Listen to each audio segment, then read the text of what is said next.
Biological molecules पढ़ लेते हैं आज। इसके अंदर हम पढ़ेंगे लिपिड्स, प्रोटीन्स, कार्बोहाइड्रेट्स और डीएनए। अच्छा, लिपिड्स, प्रोटीन्स और कार्बोहाइड्रेट्स को जब हम डिस्कस करेंगे तो हम सबसे पहले ये बात करेंगे कि ये हमें डाइट में कहाँ से मिलते हैं, क्या सोर्सेज हैं इसकी, और डीएनए को हम एंड में पढ़ेंगे। उसके अलावा एंड में हम कुछ फूड टेस्ट भी करेंगे, बेनेडिक्ट टेस्ट, बायोरेट रिएजेंट वाला टेस्ट और starch test, ethanol emulsion test, ये सारे टेस्ट भी हम करेंगे एंड पे। तो स्टार्ट कर लेते हैं कार्बोहाइड्रेट से।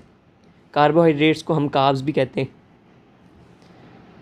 कार्ब्स की सोर्सेज क्या होती हैं आपकी डाइट में? वैसे तो ऑलमोस्ट काफ़ी ज़्यादा चीज़ों में कार्ब्स होते हैं, लेकिन जो मेन सोर्सेज है ना इसकी वो है रोटी, चावल, ब्रेड, इस तरह की चीज़ों में कार्ब्स बहुत ज़्यादा होते हैं।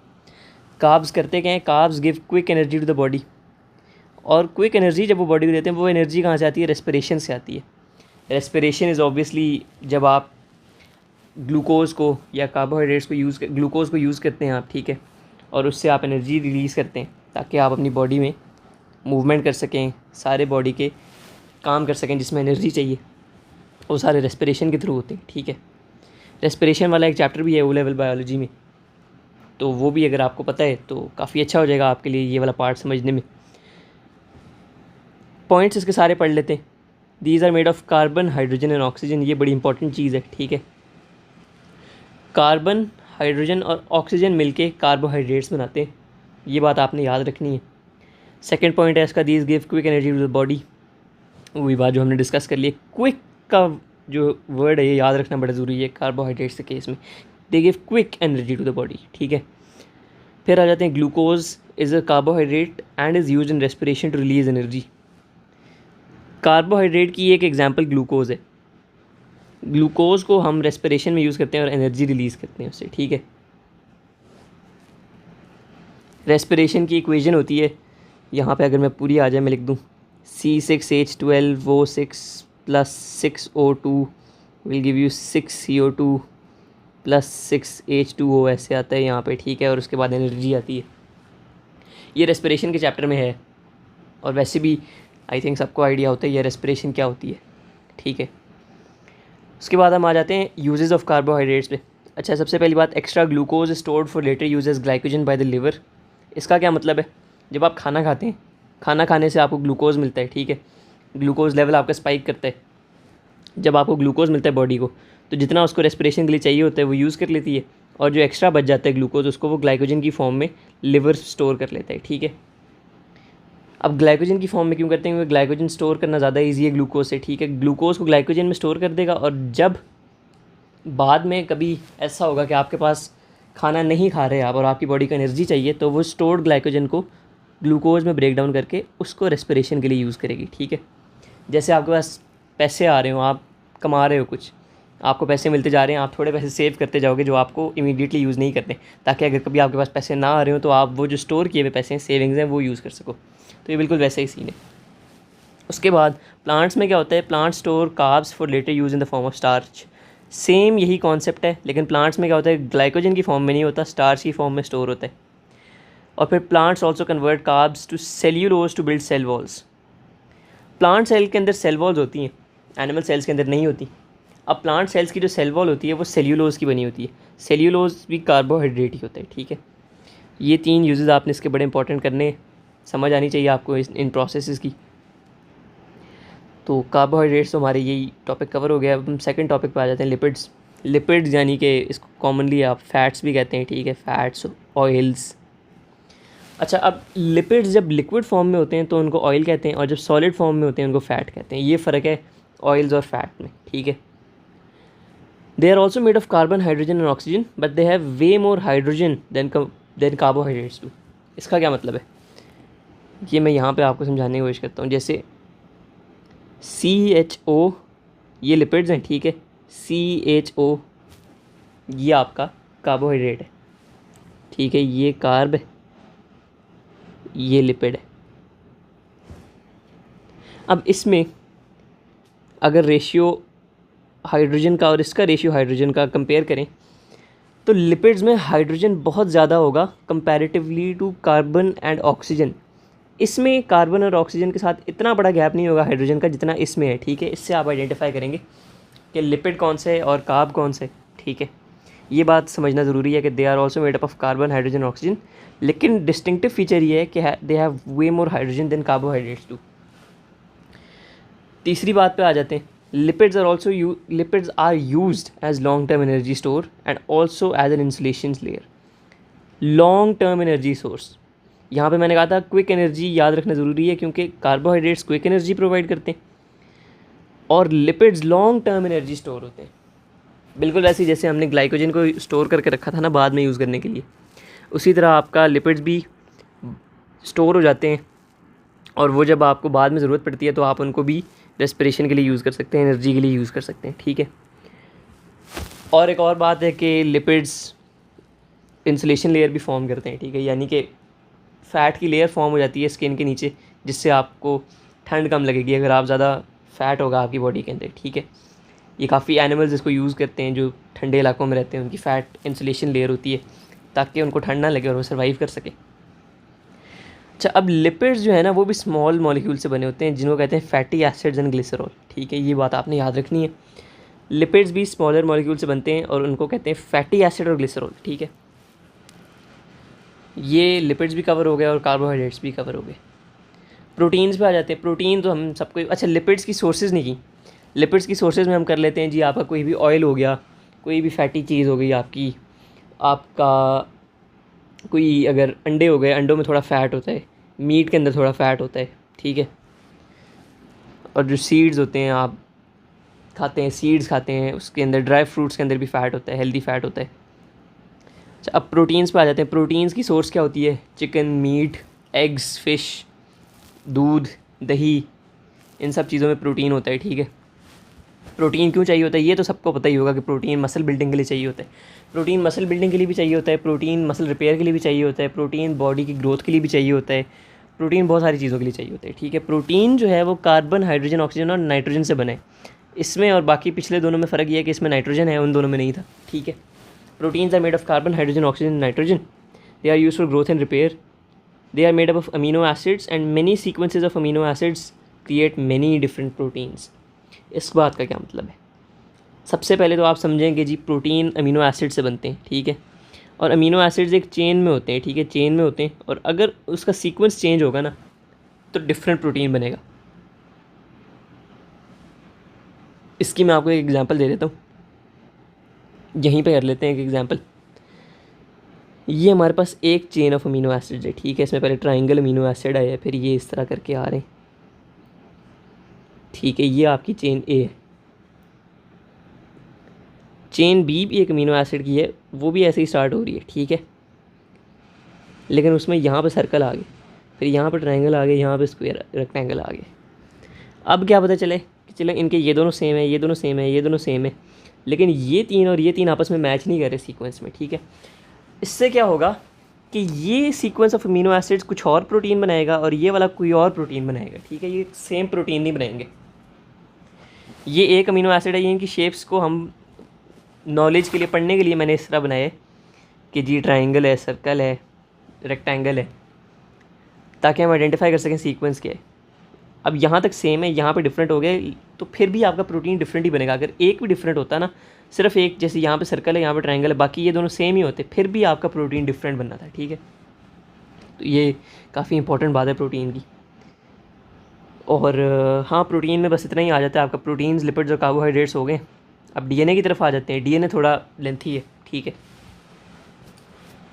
डीएनए कहाँ पे होता है? डीएनए न्यूक्लियस के अंदर होता है, ठीक है, न्यूक्लियस ऑफ सेल्स के अंदर होता है। और उसके अंदर क्या होता है? DNA carries all the genetic information needed for growth, repair, reproduction and body functions, ठीक है। इसका क्या मतलब है कि जेनेटिक इन्फॉर्मेशन सारी डीएनए के अंदर होती है। जेनेटिक इन्फॉर्मेशन यानी कि आपका कद कितना है, आपकी आवाज़ कैसी है, आपका स्किन कलर कैसा है, सॉरी स्किन कलर नहीं, आपका आई कलर कैसा है, आपका हेयर कलर कैसा है, ये सारी चीज़ें आपके डीएनए के अंदर जेनेटिक इन्फॉर्मेशन स्टोर हुई भी होती है, ठीक है। और इसके अंदर बाकी ग्रोथ, रिपेयर, रिप्रोडक्शन और बाकी बॉडी फंक्शंस की भी इन्फॉर्मेशन स्टोर हुई होती है कि कितनी ग्रोथ होगी, ठीक है, क्या रिपेयर हो रहा है, क्या रिप्रोडक्शन के, जैसे आपके मियोसिस का प्रोसेस होता है वो भी सारा इसी तरह होता है। माइटोसिस में भी आपका डीएनए इन्वॉल्व होता है, लेकिन वो माइटोसिस की भी हम बात नहीं करेंगे, माइटोसिस मियोसिस की वो हम बाद में डिस्कस करेंगे। फिर आ जाते हैं DNA has A double helix structure and is made of nucleotides. अच्छा, यहाँ से नीचे जो है ना, हम ज़रा DNA स्ट्रक्चर पढ़ रहे हैं तो वो आपको थोड़ा कन्फ्यूजिंग लगेगा, लेकिन एक डायग्राम से हम कोशिश करेंगे समझ आए। अच्छा, DNA has A double helix structure and is made of nucleotides. Each nucleotide is made up of a sugar molecule, a phosphate group and a nitrogenous base pair, और C nitrogenous base pair pairs with G, A pairs with T। अब ये आपके sir के ऊपर से गुजर गई होगी बात, ठीक है। इसको हम बाकी चैप्टर्स में भी डिटेल से कवर करेंगे DNA और इसके रोल को, लेकिन ये हम ज़रा देखते हैं। ये मैंने यहाँ से उठाई थी भाई, कॉपीराइट स्ट्राइक ना मार दे कोई, मैंने अब खुद बनाना शुरू कर दी, लेकिन हम इसको समझ लेते हैं, ठीक है। ये न्यूक्लियोटाइड्स हमारे नज़र, हमें ये डबल हेलिक्स स्ट्रक्चर नज़र आ रहा है, ठीक है। जैसे एक ये थ्रेड जा रही है, थ्रेड किस्म की, ये एक जा रही है, तो ये डबल हेलिक्स है ना, ट्विस्टेड है। अब है क्या कि ये बेस पेयर्स हैं जो मैंने बात की थी, ATCG, ये हमने देखा था C pairs with G, A pairs with T, ये वो है कलरफुल से जो है। और ये ब्लू जो है ये इनका शुगर फॉस्फेट बैकबोन है, जो हमने यहाँ पे बात की थी कि न्यूक्लियोटाइड में शुगर मॉलिक्यूल भी होता है, फॉस्फेट ग्रुप भी होता है, और नाइट्रोजनस बेस पेयर होता है। नाइट्रोजनस बेस पेयर यानी कि ये वाली चीज़ें, ठीक है, ये सारी चीज़ें, और शुगर मॉलिक्यूल और फॉस्फेट ग्रुप यानी कि ये ब्लू वाला हिस्सा। शुगर मॉलिक्यूल और फॉस्फेट ग्रुप हमारा ये बेस पेयर है। बेस पेयर में हम देख रहे हैं A pairs with T, C pairs with G। इनके नाम वैसे याद करने की ज़रूरत नहीं है, ओ लेवल में एडेनिन, साइटोसिन, ग्वानिन, थाइमीन, ये याद करने की ज़रूरत नहीं है, बस ये बताना चाहिए A pairs with T, C pairs with G। DNA का डबल हेलिक्स स्ट्रक्चर होता है, ठीक है। डबल हेलिक्स क्यों होता है, और ये डबल हेलिक्स होता है, ट्विस्ट क्यों होता है, ठीक है। ट्विस्ट इसीलिए होता है क्योंकि कुछ आपके बेस पेयर्स बाद आपका स्ट्रक्चर हैवी हो जाता है, तो उसको बैलेंस करने के लिए ट्विस्ट हो जाता है आपका स्ट्रक्चर, ठीक है। और बस ये पता होना चाहिए कि इसमें शुगर मॉलिक्यूल होता है, फॉस्फेट ग्रुप होता है, ठीक है। ये बेसिक स्ट्रक्चर है DNA का। DNA contains jeans which determine traits and characteristics, ये सब हम पढ़ चुके हैं। अब आ जाते हैं टेस्ट्स पे, आइडेंटिफिकेशन टेस्ट्स, जो जिसमें बेनेडिक्ट सोल्यूशन टेस्ट है, बायोरेट रिएजेंट टेस्ट है, आयोडीन टेस्ट है, और एथनॉल इमल्जन टेस्ट है। सबसे पहले बात कर लेते हैं कि ये टेस्ट होते क्या, टेस्ट का मकसद क्या है। आपने किसी टेस्ट को करना है तो आपका मकसद ये है कि आप पता लगाएं कि उसमें एक स्पेसिफिक खाने की चीज़ है कि नहीं, उसमें एक स्पेसिफिक बायोलॉजिकल मॉलिक्यूल है कि नहीं। अब जैसे बेनेडिक्ट सोल्यूशन है, वो किस लिए टेस्ट होता है, ग्लूकोज और माल्टोज़ को टेस्ट करने के लिए। आपके पास एक फूड सैंपल है, मैं आपको कोई चीज़ दे रहा हूँ, ठीक है। इस एग्जांपल में चले हम कर लेते हैं कि सेब दे रहा हूँ आपको, एक मैंने आपको सेब पकड़ाया और मैं आपको कहता हूँ आपने जाना है लैब में और आपने मुझे बताना है कि इसके अंदर ग्लूकोज और माल्टोज़ है कि नहीं। तो आप वो कैसे करोगे, आप ऐसे करोगे, सबसे पहले आप अपने एप्पल को क्रश कर लेंगे, ठीक है, जो भी फूड सैंपल होगा उसको क्रश करेंगे और उसको एक टेस्ट ट्यूब के अंदर डाल देंगे। टेस्ट ट्यूब के अंदर आपका क्रश्ड फूड सैंपल चला गया, आपने उसके ऊपर बेनेडिक्ट सोल्यूशन के थोड़े कतरे डालने शुरू कर देने हैं, ठीक है, बेनेडिक्ट सोल्यूशन डालना शुरू कर देने टेस्ट ट्यूब के अंदर।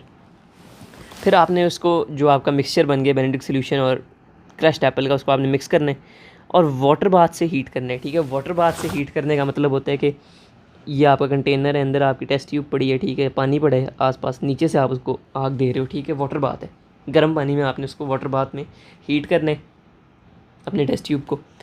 और फिर क्या होगा कि अगर ग्लूकोज आपके फूड सैंपल में है, तो ग्लूकोज या माल्टोज आपके फूड सैंपल में है, तो सोल्यूशन का कलर ब्लू से रेड ऑरेंज हो जाएगा। बेनेडिक्ट सोल्यूशन का ओरिजिनल कलर होता है ब्लू, अगर ग्लूकोज से वो कांटेक्ट में है, ग्लूकोज या माल्टोज से, तो फिर वो रेड हो जाता है, ठीक है, रेड ऑरेंज हो जाता है। तो ये अगर आप सिनेरियो क्रिएट करते हैं, आपको मैंने एक सेब दिया, मैंने आपको कहा यार आप जाके ना पता लगाओ इसके अंदर ग्लूकोज है कि नहीं। आप मुझसे वो सेब लोगे, आप लैब में जाओगे, लैब में जाके आपने सबसे पहले क्या किया, आपने जो सेब है उसको क्रश किया, ठीक है। क्रश करने के बाद आपने उसको टेस्ट ट्यूब में डाल दी।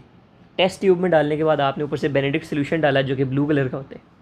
फिर आपने उसको मिक्स किया और उसको वाटर बाथ में हीट दे दी, ठीक है। वाटर बाथ में क्यों देते हैं, क्योंकि अगर हम डायरेक्ट आग पे हीट देंगे ना उसको टेस्ट ट्यूब को, तो वो डैमेज भी हो सकती है। तो हम वाटर बाथ में हीट देंगे उसको, और थोड़ी देर बाद अगर कलर सोल्यूशन का ब्लू से रेड ऑरेंज हो गया तो ग्लूकोज होगा प्रेजेंट, तो आप मुझे आके बताओगे जी ग्लूकोज है इसमें, ठीक है, या माल्टोज है, या इनको बेसिकली रिड्यूसिंग शुगर टेस्ट भी कहते हैं कि इसमें रिड्यूसिंग शुगर है, ठीक है। ठीक हो गया। अब हम आ जाते हैं बायोरेट रिएजेंट पे। बायोरेट रिएजेंट प्रोटीन्स के लिए होता है। इसमें क्या कहते हैं, मैंने आपको एक अंडा दिया है, ठीक है, एक अंडा आपके मैंने हाथ में पकड़ाया और मैंने आपको कहा इसको जाके आप चेक करो इसके अंदर प्रोटीन है कि नहीं। तो आप क्या करोगे, उस पर बायोरेट रिएजेंट करोगे। बायोरेट रिएजेंट आपने यूज़ करना है। आप सबसे पहले अंडे को क्रश करोगे, फिर उसको टेस्ट ट्यूब में डालोगे, फिर ऊपर से आप बायोरेट रिएजेंट डालोगे और मिक्स करोगे। और अगर प्रोटीन उसके अंदर हुआ तो वो ब्लू से पर्पल हो जाएगा। ऑब्वियसली अंडे के अंदर होगा, आप मुझे आगे बताओगे कि हाँ जी अवैस भाई इसके अंदर है प्रोटीन है, क्योंकि मैंने इसके ऊपर बायोरेट रिएजेंट इस्तेमाल किए और उसका कलर पर्पल हो गया, यानी कि इसके अंदर प्रोटीन है। ठीक है, ये दोनों बड़े सिंपल टेस्ट थे आपके। फिर आयोडीन टेस्ट भी बड़ा सिंपल है। आयोडीन टेस्ट बेसिकली स्टार्च के लिए होते हैं। ये तो आप लोगों ने 6-7 क्लासेस में भी पढ़ा होगा कि करते क्या है। आपको मैंने फिर से चले एक सेब पकड़ा है, सेब की मैंने आपको ना एक स्लाइस पकड़ा है, मैं आपको कहता हूँ बताऊँ इसमें स्टार्च है कि नहीं। बल्कि सेब हमने कर लिए, आलू की एग्जांपल ले लेते हैं। आलू मैंने आपको पकड़ा है, आलू को मैंने आपको ना हल्का सा आलू का स्लाइस काट के दिया पतला सा, मैंने आपको कहा इस पर टेस्ट करो कि स्टार्च है कि नहीं। आप उसको लेके जाते हो लैब में, आप उसको एक वाइट टाइल पर रखते हो, वाइट टाइल में बताता हूँ क्यों, ठीक है। और उसके ऊपर आप आयोडीन डालना शुरू कर देते हो। अगर आलू के अंदर स्टार्च हुआ तो आयोडीन ब्राउन से ब्लैक की तरफ जाना शुरू हो जाएगी कलर में, ठीक है, ब्लू ब्लैक होने लग जाएगी। अब वाइट टाइल पे क्यों रखा, क्योंकि हमने कलर ऑब्जर्व करने। मैं इसको काली टाइल पे रख दूंगा तो मुझे मुश्किल नहीं हो जाएगी काला देखने में कि काला वाकई आया है रंग आयोडीन का, या फिर वो मुझे टाइल की वजह से काला लग रहा है। ठीक है, तो इसलिए हम वाइट टाइल पे रखेंगे और आयोडीन के ड्रॉप्स डालेंगे, और ऑब्वियसली आलू के अंदर स्टार्च हो गई तो उसका कलर जब ब्राउन से ब्लैक हो जाएगा तो आप कहोगे मुझे, मेरे पास आओगे, मुझे आगे बताओगे जी इसके अंदर स्टार्च है, क्योंकि मैंने इसको आयोडीन टेस्ट इस पे किया और वो पॉजिटिव आया, पॉजिटिव रिजल्ट आया, यानी कि वो ब्लू ब्लैक कलर हो गया था आयोडीन का, यानी कि इसमें स्टार्च है। ठीक है, लास्ट हम टेस्ट पे आ जाते हैं, एथेनॉल इमर्जन टेस्ट। ये लिपिड्स के लिए होता है। ठीक है, लिपिड्स हमने अभी ऊपर पढ़े क्या होता है। क्या करोगे आप फिर से एक अंडे की एग्जांपल ले लेते हैं। आपके पास एक अंडा है, आपने चेक करना है उसमें फ़ैट है कि नहीं। आप जाओगे अंडे को क्रश करोगे और उसको एथेनॉल के अंदर मिक्स करोगे। ठीक है, एथेनॉल के अंदर आपने इसको मिक्स कर दिया। एथेनॉल वैसे एक टाइप ऑफ अल्कोहल होती है, ठीक है, जिसको नहीं पता। अंडे को आपने क्रश किया, आपने उसको एथेनॉल के साथ मिक्स किया, आपने उसको शेक किया, ठीक है, बड़ी अच्छी तरह आपने उसको मिक्स कर दिया। फिर आपने ऊपर पानी डाल दिया। पानी डालने के बाद अगर आपका मिक्सचर क्लाउडी सा हो गया ना, मिल्की क्लाउडी फॉगी सा हो गया, तो इसका मतलब उसके अंदर लिपिड है।